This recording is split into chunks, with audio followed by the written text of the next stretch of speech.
Welcome, my name is Antoine and I'm grant consultant at Late. And today I'm going to talk about the Interactive Digital Media Fund, which is basically a grant that is divided into two categories. The first one is the concept definition. When you talk about concept definition, it's everything that is related to the pre-production of a digital media product. It can be a video or an interactive content. The second one is the production. And we're talking about production side of this grant. We're really talking about how to produce a video or an interactive content. Now that we know those differences, we know that we can apply to this grant in different ways. First, you can apply through the concept definition stream with video content or interactive content.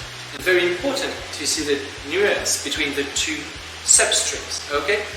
Basically, when you do that, the maximum amount you can get would be $50,000 in grants from this fund.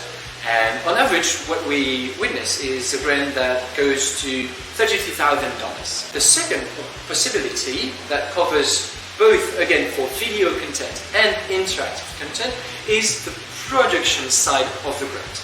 And for the production side of the grant, you can claim up to $300,000. And on average, again, what we can see is that applicants really get to around $165,000. But before we can get that money for you, what we need to make sure is that you are eligible. And again, two options here. Either you are an established company, that means you're incorporated, you already have released a product that can be a testimony to your business and how well you can do with the product, or at least have 1 year operation in the field. You must of course be Canadian owned and operate within the Ontario province. That is very important. We want to see commitment to the province. You need to have sound financials, of course, and other criteria that we can review together when we have more in-depth conversation about that. The second option is for new companies, the companies that have not yet been incorporated, but that are ready to do so once they are successfully funded by this IDM. What's important for those companies, those new companies, is to have a good team.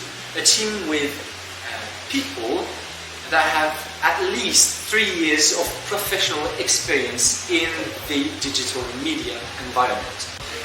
Because you will need to consult with the agent of the IDM grant and convince them basically that you have the technical capacities to undertake a project. Technical and business as well, makes sense. Because what you want to do here is to get your activities funded. What you can do once you're eligible for everything that is concept definition. So as we said, it's early stages activities before production. You can basically ask money for prototype, for pre-production costs, whether it is labor, equipment, or even to set up a business plan. For the second part, the production, well, here you can ask the IDM to cover for, again, labor, but also intellectual property, equipment, everything that is production cost, basically, and administrative cost. So that is quite complete, quite flexible, wherever your project is at. It can be financially supported by the IDM, and that is really great. But what do we want before we start everything? We want a clear and efficient project. We want a project that will impact the Ontario ecosystem, that will bring growth to the province. We want basically a driver to the economy. And of course we can talk about this in depth later on once you reach out to us. Thank you very much and see you very soon.